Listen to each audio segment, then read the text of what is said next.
Welcome to the Immigrant Entrepreneurs Podcast, episode 73. My name is Alina Warwick, and today we have Andrea Ley on the show. But before we continue with this episode, if you are listening to the show and it brings you value, please share some love by subscribing and leaving a review wherever you're listening to this podcast. I started, putting all the thoughts that I had, and I was brainstorming myself and putting that in a paper and Mm-hmm. saying, you know what, this could be a business that I can start on the side. I was not thinking to quit in that moment, but then I just try to get everything together. Like, if I'm gonna do it, I'm gonna do it very organized.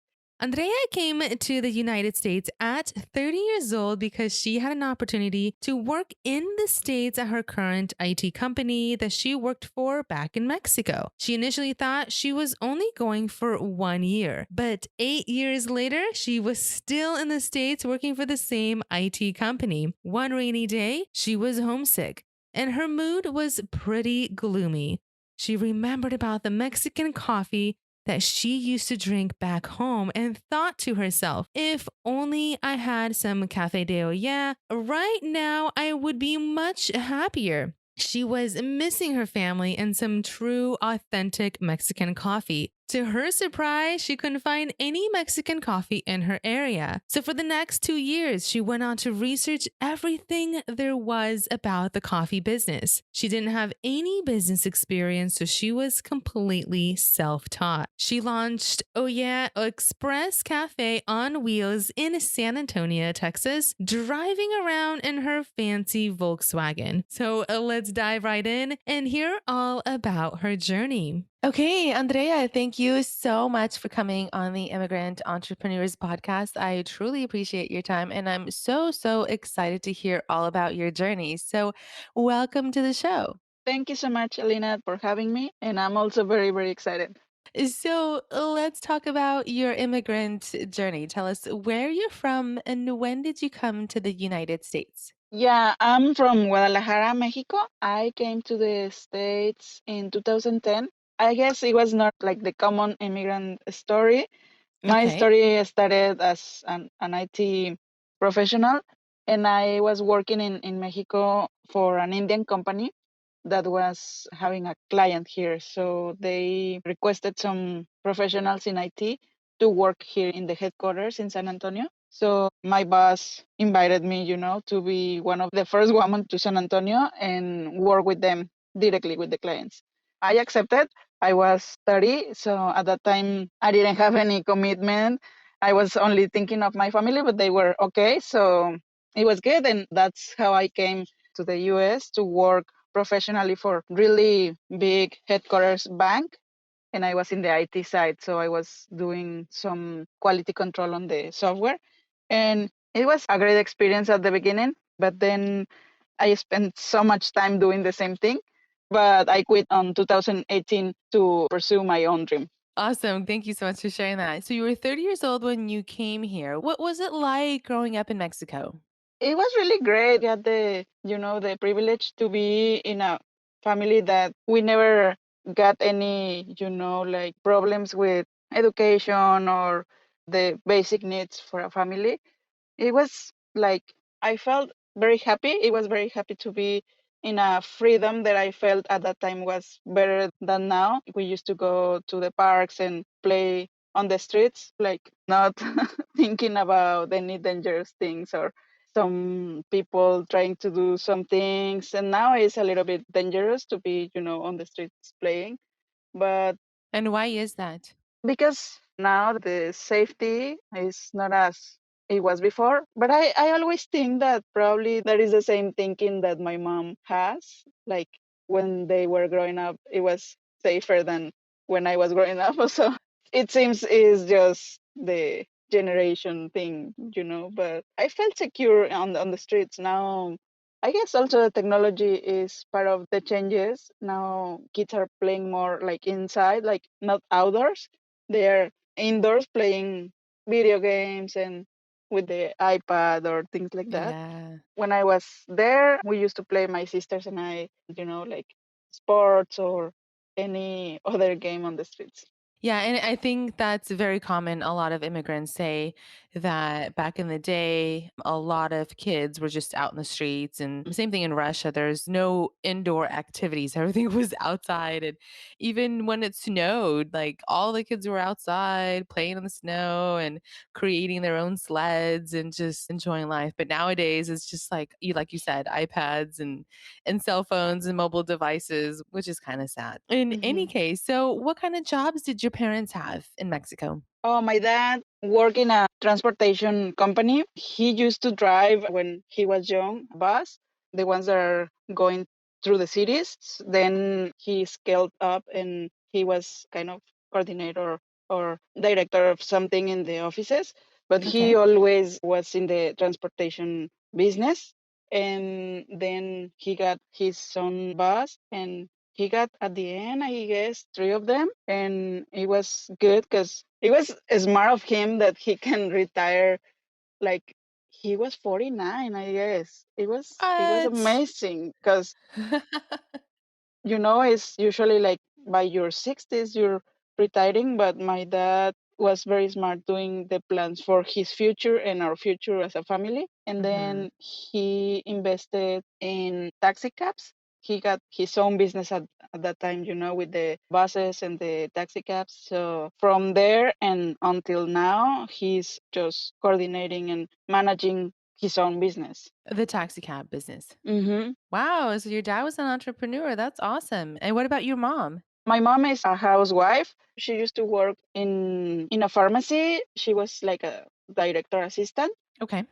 After she got married, she only was completely dedicated to the house, to the family. Awesome. So tell me, you came here when you were 30 years old. What did you come with? Did you bring savings?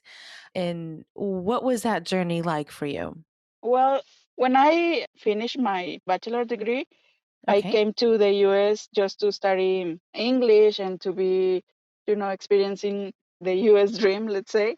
Yeah. And I have family in Arizona. I came just to enjoy that like sabbatical year. After that, I was thinking, you know what? I need to make my own path in my profession. So I came back to Mexico and I started working for big companies like IBM and this Indian company that I was talking about. Hmm. And that was back in 2004 and 5. Then Okay. in 2010, I came through the company. And at the time in 2004, I got my own savings. But in 2010, the way was working here with the IT company, I didn't need to bring savings to start because they were, allowing you to start with the salary that was now US dollars and things like that. So it wasn't that hard because they took care about all of the employees in that matter. And when you moved here, you landed in San Antonio, Texas, right? Yes. Hmm. Okay. And so tell me, did you have any struggles that you had to go through when you first, well, this is going to be your second journey to America, working for the IT company? What are some of the different struggles that you had to go through? Well, I guess it wasn't that hard, but some of the struggles were I was living by myself, starting to get my own responsibilities, what I didn't have like in Mexico because my parents were taking care of everything. But here, I guess the struggles are like you are responsible of your own like rent and your own bills. So I guess the struggles are like adaptation that you need to in a different country because some of the paperwork or the city processes are different than in Mexico, so you need to just adapt. I'm very flexible with other things, like cultural things and learning. So it wasn't a struggle per se, but I feel just cultural matters. Maybe that Mhm, sometimes you feel like in Mexico, people is more welcoming, like you feel that people is helping you along the way, and mhm. in US, you feel like people is just focused on their own things. They Yeah. are going to work and going back to their houses or their home, but they are not, like making friends and trying to be doing this like bonds with their coworkers. So that was a little bit of a struggle that I didn't have like very good friends at the beginning. But then obviously when my Mexican people started to come, you know, obviously having more relationship with my friends from Mexico than the US people. I felt that here in San Antonio there is a very like marked or remarked Latin people that you can feel the same as in Mexico, that they have a little bit of the culture and the traditions from there. So I could adapt very well, and as of now I feel still very, very happy here. Good. That's really good to hear. So, Andrea, you came out here to work for the IT company. What was your plan? You just wanted to come out here to work and then go back to Mexico? What was your vision for coming out to United States working for the IT company? Yes, that was actually very funny because they said, "Can you go to work with the client for 1 year?" And I was like, "Yeah, of course." And I had like a farewell party back in my hometown, and one Hmm. of my best friends told me, "You will never come back." And I was like, "No, you don't say that because I will be back." And then I spent 1 year, and they offered me like to stay a little bit longer, and I did, and that happened like so many times. And I, when I realized I was 8 years in San Antonio by then, Oh, and wow. that was funny because I always remember my friend telling me this thing, and Yeah. I was like, no, of course not. I'll be back in a year, and I didn't come back. Okay, got it. And what happened with your visa situation? Did they keep renewing it for you for 8 years? Yes, this kind of visa that I had with the company is the TM visa. They have that, the NAFTA for Canadians and Mexicans. Hmm. Yeah, and the only thing is you have to renew it every year. That's the Okay. only like, it's not as pleasant to go to Mexico. It is, but not to be like not secure about your situation Hmm. in here. Like the legal situation. But Got it. everything was smooth and fine. So I got that same visa for 8 years. Got it. Okay. Okay. So tell me, how did Olla Express Cafe, your coffee business, begin and how was it created? What was that journey like for you? Yes, that started first as an idea in 2016. Actually, that came from a need and from homesickness. I felt very homesick at that Hmm. time, and I was missing my family, my friends. I was missing my country. And it was a rainy day, and I felt very, very bad and under the weather. And I was thinking, if I just can have like a coffee, like in Mexico, Café de Olla, I will be, like happier than that I am right now.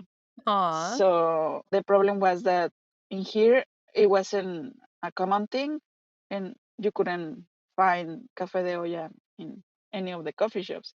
So I was okay. I was on my way to the office, and then I said, you know what? I should bring Café de Olla to San Antonio because there is so many people from Mexico and Latin America. So they could Hmm. enjoy, a café de olla in the morning and feel like they have a little piece of their country. Yeah. That was just an idea. And then I got home, and I was married at that time. I got married in 2013. Okay. And I told my husband, hey, you know what? I got this idea, blah, blah, blah. And he said, that sounds good, but he wasn't very excited because maybe he was thinking she's crazy or something. But then I started, putting all the thoughts that I had, and I was brainstorming myself and putting that in a paper and Hmm. saying, you know what, this could be a business that I can start on the side. I was not thinking to quit in that moment, but then I just try to get everything together. Like, if I'm gonna do it, I'm gonna do it very organized. Hmm. And in the first opportunity, I went to Mexico, and I talked to my family, my abuela that was alive at the time. And I told her, I need your recipe from your café de olla and this and that. And she was so happy telling me, because always abuelas or the grandmothers are telling you, and I don't know if you have the same experience, but they are saying, oh, this is so easy. You can do this and that. But they don't even think that, this is delicious, or this is a very good, Yeah. dish. like when they are making mole or these complex Mexican Mhm. dishes, they are not thinking this is a gem, this is something extraordinary, this is delicious. But she said, so she said, oh, it's so easy. You just have to do this and this and that.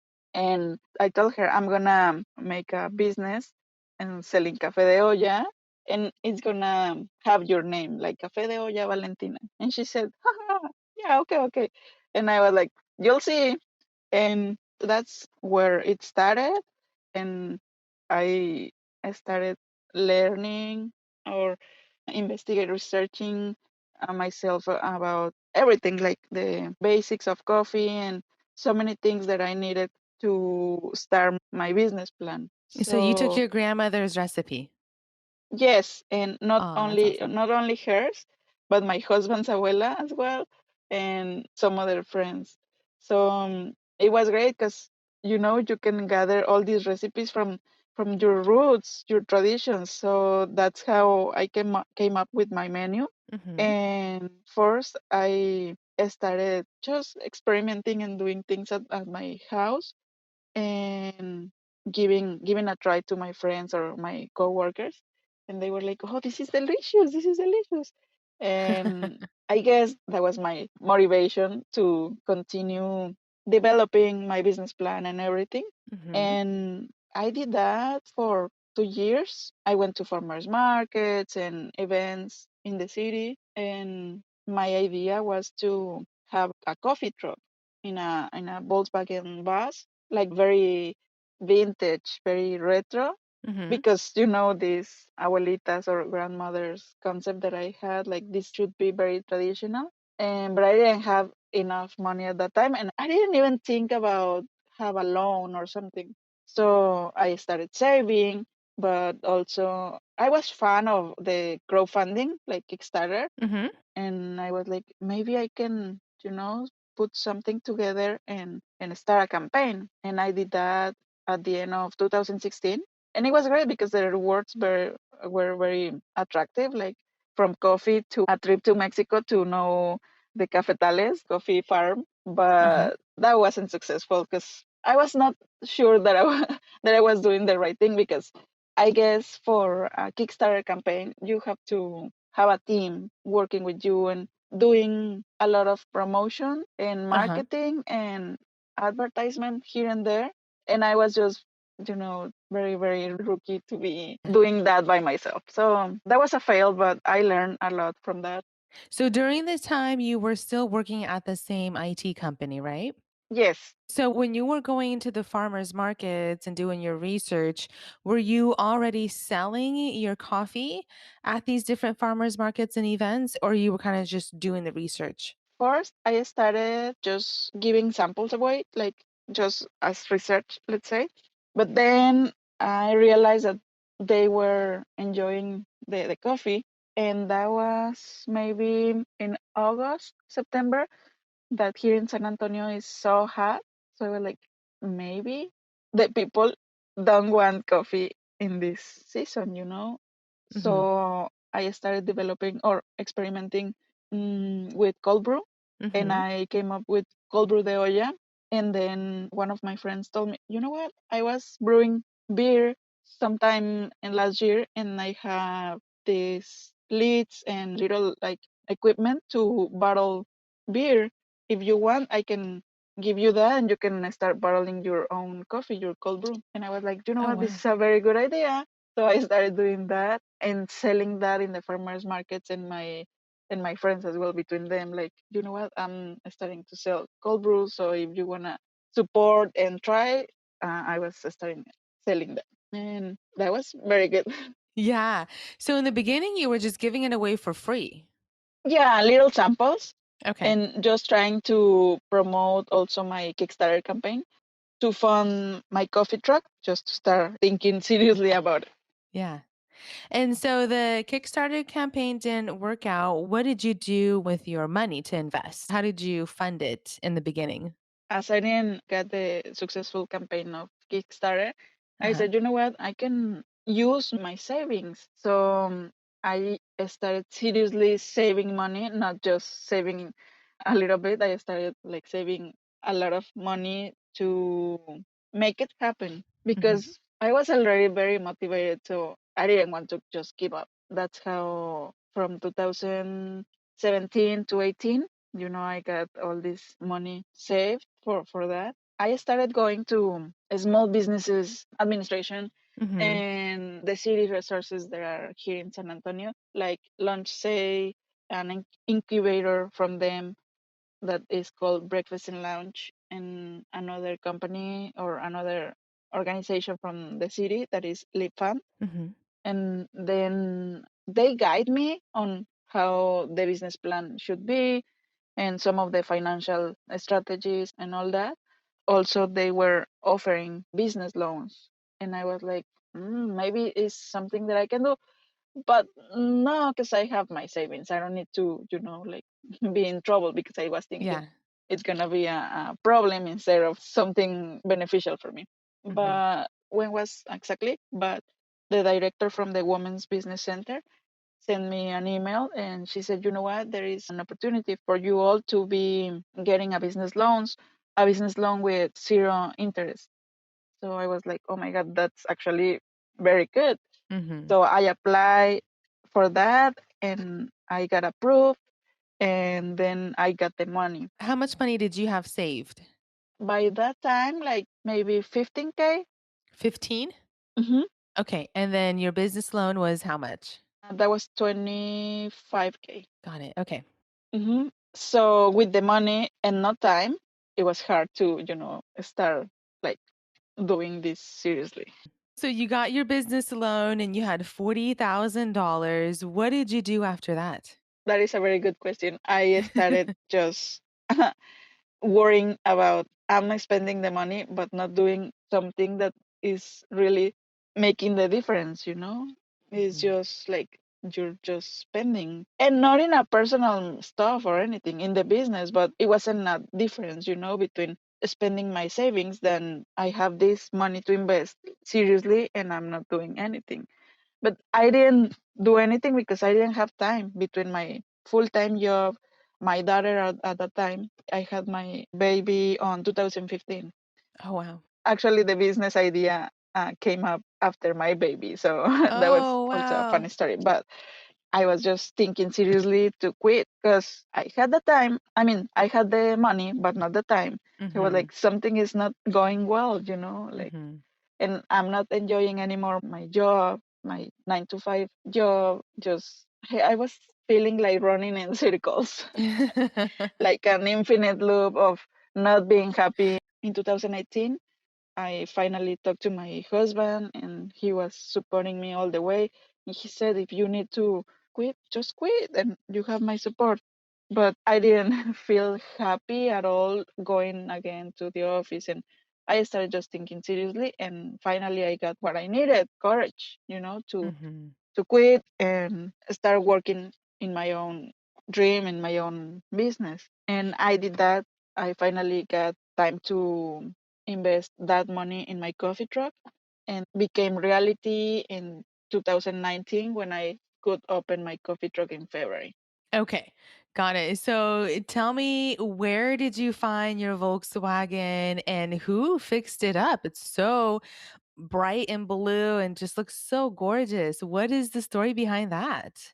That takes me back to my dad's story Uh-huh. because I got the vehicle, the Volkswagen bus, or we call it combi in Mexico. You call it what? Combi. Combi. Combi. I think in Germany they call it combi too, but I don't know. I'm not Okay. sure. And I got that vehicle in my hometown in Guadalajara. That was also convenient because I had my family supporting me with all the things I needed, like, the coffee relationships with the producers and all that, but as well the vehicle. So my dad helped me all the way with his connections and people who is working, like in the buses, making those RVs or motor Mhm. homes that are for camping or for sometimes they are making that for these like music Mhm. bands Mhm. or the people who is on tour, let's Mhm. say. So that's how I got to get the beauty of my coffee truck. And what about your coffee beans? Where do you source the coffee beans from? Part of my concept, part of the Olla Express mission as well, is to be a platform for Mexican coffee. So when I started putting everything together, I promised myself that I am gonna be only selling coffee from coffee beans from Mexico, Okay. because I was amazed, and it was something like incredible that being US neighbor from Mexico, they are not big consumers of Mexican coffee, which is weird, but I understand. Sometimes in Mexico, you have big companies like Nestle and some others that are getting the coffee beans from the regions on the south very, very cheap. And they are just making, like instant coffee or any other kind of coffee that is not as good. Mm-hmm. Because they are just looking on the numbers, they are just looking to be Profit. profit and not like very fair prices to farmers or things like that. And my coffee is from Mexico, but different regions. I sometimes have Chiapas, Oaxaca. I've been lucky to find very good producers, so I also Uh-huh. get sometimes from Nayarit, Puebla, and Jalisco. My coffee, the ground coffee that I have a special blend with the spices, and that's from Chiapas. And I got a team in Guadalajara that is working for my project as well to, do these different blends. So we have Mm-hmm. like the cafe de olla that is the traditional is with cinnamon, clove, ginger, and orange. And then I have another one that is cinnamon, clove, ginger, and anise. And one of the favorites and the special is the mezcal infused. That is, the coffee beans are infused in mezcal, so it gets the flavor from the mezcal, but not the alcohol. So for the people who don't know what is mezcal, is like tequila's brother, is an agave alcoholic beverage, but Mm-hmm. we use that to infuse the coffee, and it gets a really good flavor. Wow, sounds so delicious. And yeah, you're totally right. I don't think I've ever tried Mexican coffee before. So that's awesome that you were able to bring your ingredients and source it from back home, from Mexico, which is authentic Mexican coffee. So tell me, Andrea, you had no coffee business experience in the past. How did you find these coffee farmers in Mexico? Did you kind of just go on Google to try to see if you can figure it out? Or what sources did you use to find the coffee bean farmers out in Mexico? I started having coffee courses and trainings, and I was meeting people who is expert in the coffee scene. And I traveled to Chiapas, to Oaxaca, and some other regions to meet people who is working on coffee, because Mm-hmm. I wanted to have the best of the best, like in Mexico.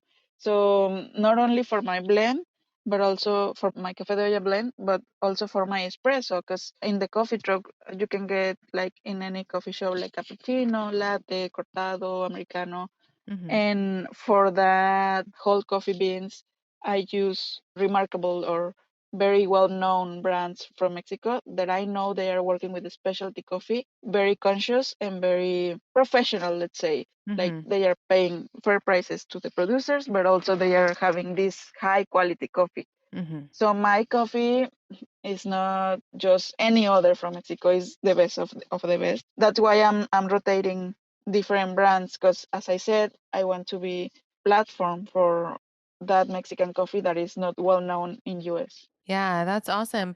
And so you guys are strictly mobile. You do not have a coffee location, right? You're just doing Hmm. this from the Volkswagen. Yes, as of now, it's the business model that I started. My first plan was to, in near future, have more units, like the mobile units. But before pandemic, I was actually started to think very seriously about brick and mortar local, like a coffee shop, like Mm-hmm. physical. But then the pandemic started, so I guess it was a good moment to stop and take the pulse of, the business as well, and see if that's the path that we need to follow, or it is something else, or if we stick to the first plan to have more mobile units and things like that. Mm-hmm. So by now I am focusing on completely on the coffee truck, Mm-hmm. or how I like to call it now, it is a coffee bar on wheels, Oh, because we yes. are a coffee bar and we have from Yes. the the traditional cafe de olla or traditional cappuccino to a mocktail. We can make you a coffee mocktail in there as you're in a bar, but obviously without alcohol, but you will get like very good Mhm. flavors. Mhm. And we have these special drinks that we created, so we are very happy about it. And when I said we are, is because I like to involve my friends and my family. But I'm a solopreneur, and that's actually something that I need to change in Mhm. order to grow. About to publish that I'm hiring because I need to build my team to Mhm. get more obviously capacity. And Expand. yeah, and that's how I feel I need to go step by step, growing first a team, and then I will start thinking again to expand physically in units or even a coffee shop. So, how old were you when you started your coffee business? When I started formally, Yes. I was 37. 37. Hmm. Okay.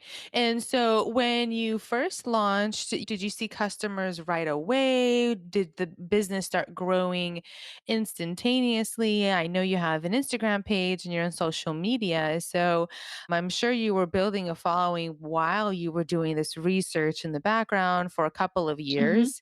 So when you Yes. opened your doors to your Volkswagen, did you see a line out the door that was, like full of customers, or was it like a slow process to get customers?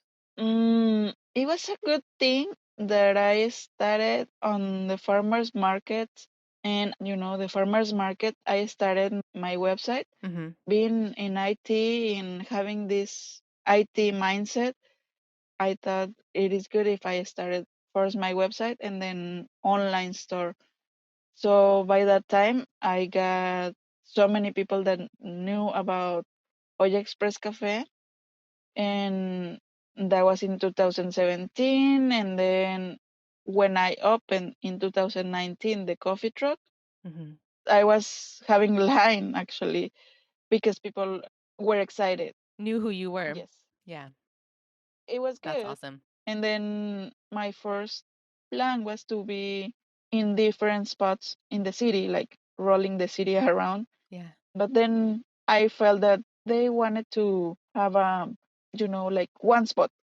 Where can I find you? And I'll go there. Mhm. So that's good because customers were becoming regulars and they were coming to any spot that I was. So it's funny because I was thinking by myself or through myself, like, you know what? People can drink coffee anywhere, but they are choosing to drink Olla Express, which is amazing because they are looking for you. There is something in our drinks, Yeah. right? So I feel is the Mexican flavors that we are bringing. And now I see some other coffee shops are trying to bring the same flavors. So that means we are doing something good and something right. You started a revolution, Andrea. That sounds big, but yeah, Yes. that's what is happening, I That guess. sounds fabulous. And congratulations. I'm so excited to see all the big successes in the future. So, Andrea, what about marketing? Do you do any Facebook ads, any Google ads, any Instagram ads? What's working for you? Yeah, I'm actually big in Instagram. I'm more dedicated in there, but I have also Facebook because I know the audience and the customers from Facebook and Instagram are different. Hmm. So I try to respond everything that they are asking either in Facebook or Instagram. And I feel sometimes it depends what you're publishing or posting. Hmm. It could be also in Twitter because I try to be, sneaking and see what is going on in the coffee scene. So Twitter is sometimes good for that. And I mean, LinkedIn, as professional, I feel there are more connections with business owners. Hmm. So I try to be like everywhere. I know some marketers are gonna say, you know what, you're doing this wrong because they suggest to focus on one. Hmm. But for me, it's working good. But it depends how. I want to communicate. If I want to communicate to business owners or partners, I go to LinkedIn. But if I go to my regular posting, let's say new drinks or the hours or the opening or things like that, I feel it's more on Instagram and Facebook. And I sometimes paid for Facebook ads, because if you're gonna have like events or like big announcement on your products, that is good because that helps a lot. So Facebook ads, do you do any Instagram ads? Now that they are like almost the same thing, Uh-huh. you can pay for both at the same time. Oh, okay. And I control that, or I manage that from my Wix. And Wix is a platform for websites, Mm-hmm. and that's what I use. So they publish the ads in both platforms. It's really convenient. It's Right. really good tool for business owners that don't have time to. Manage the ads. Yeah, that's one thing. Or the website is the platform they have is very friendly. So that's why I always recommend this platform. Thank you. Thank you so much for sharing that. I'm going to link it in the show notes for all the immigrant entrepreneurs to grab a hold of and Hmm. use that resource. So, I wanted to switch gears and talk a little bit about mistakes or failures because I know that there's always a positive side to implementing something new or something fresh that you can see success from and see positive reaction. So, are there any mistakes or failures that you would like to share with our listeners where you learned something and implemented something new that you saw success from? Yes. Well, my first like big failure was the Kickstarter. Uh huh. And instead of being sad or disappointed about it, I was like, I already started this. I can stop. So I feel I came up from there more motivated than disappointed. Ah, that's So awesome. that was good because I Yeah. saw so many supporters. I feel my goal was too high, and that's why I didn't reach the goal. But if you're gonna use, that's my advice for for Mm-hmm. Kickstarter. If you're gonna use Kickstarter for crowdfunding, don't go so high in your goal. You can always change it. But if you reach your goal like early in the process, you can after that increase the goal, Mm-hmm. and it's gonna be fine. But you can do reverse, like go big and then Yeah. decrease it. You Mm-hmm. can do that. Mm-hmm. Anyways, so that's on Kickstarter. And there are so many failures on the way that I can even maybe remember now, but I always think that some failures are just to remove, or yeah, get the obstacles out of the way, because you need to feel that you can fail in order to succeed.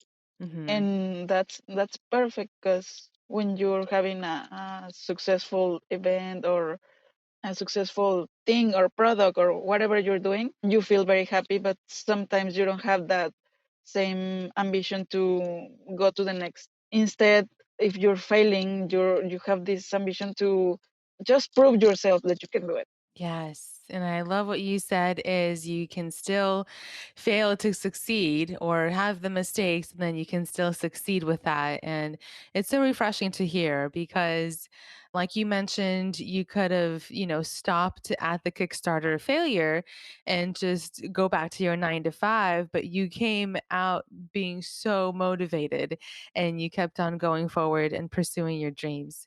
So that is just so powerful to hear. So, Andrea, what does the American dream mean to you? The American dream is opportunity. And I feel you have to take the opportunities that you feel are good for you, because if you don't take those are gonna just pass and go away. And you will never know if those were a good opportunities for you or not.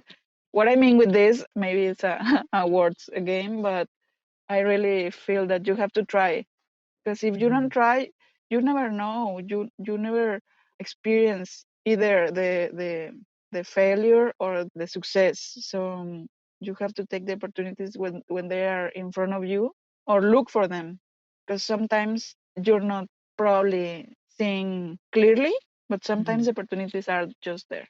Yes, and I love it how you say you just gotta try because you never know what's going to happen. And if the opportunity presents in front of us, or if there's spark, if there's that passion that's pulling you away from that 9 to 5 job or pulling you away into opening up a business, take those opportunities because it may pass. Your question was about the American dream, and I said it is opportunity, and that's how I feel. US is, they, or people who was born here have a lot of opportunities Mhm. to succeed. Mhm. Then we have, like, for example, in my country, in Mexico, but people think that the American dream is just to come and make money and be happy, and that's probably not just true. You have to work in order to get those opportunities worth it. That's what I wanted to say only about the American dream. Andrea, what are some things you would advise the next aspiring immigrant that wants to start their own business? My advice is follow your dreams, and not just, like in artificial way to say this, but you have to do what makes you happy. Because maybe you're gonna work more and you're gonna make less money, but you will be happier. And when you're happy, you don't feel you're working. You don't suffer. You're just doing what you love. It sounds like cliche, maybe. I could serve coffee and have my business without money, but the money is needed and the system Yeah. is how it's built. But I really feel that when you wake up in the morning so happy to do what you love, you won't feel, disappointed about follow your dream. hmm I love it. Are you guys opened every single day? Specific locations, specific hours? Where do people normally find you? Okay, so we are open from Wednesday to Sunday, 8 a.m. to 1 p.m. in the same spot in the northwest side of San Antonio, Texas. And you can find the exact address in all our social media or our website. Okay. I want to open it the whole day. So why can't you be open all day? I could, but I feel after 2 or 3, people is not drinking that much coffee. Okay. Unless you are like in a coffee shop that you can go and work, or like have your laptop and work from there. But we are more on the to go to hmm go coffee, so it is actually very good in the morning. After hmm that, it's just different market hmm that probably we Got are it. not the right coffee shop for them. Well, hey, I totally appreciate you coming on the Immigrant Entrepreneurs podcast. And I'm excited to see maybe a brick and mortar shop coming your way in the future and more Volkswagens driving around in San Antonio, delivering amazing Mexican coffee to the communities around you. And I am so, so excited to see how you started this business from the ground up all by yourself. And thank you for bringing your Mexican traditional coffee to United States. And I love seeing your passion and drives. Thanks, Alina, first of all, for having me, for the space to talk and tell my story. And I hope you can come soon to San Antonio. Thank you, Andrea. Alrighty, guys. Thank you so much for tuning in. If there are any links that were mentioned in this episode, make sure to check them out on my website under this episode to find all the links conveniently located in the show notes. I just wanted to ask for a quick favor if you could please leave a review wherever you're at listening to this podcast. Also, if you're an immigrant entrepreneur and would love to be on my podcast, please email me and we'll get connected. I'll see you guys all next time for another exciting and impactful episode. Take care.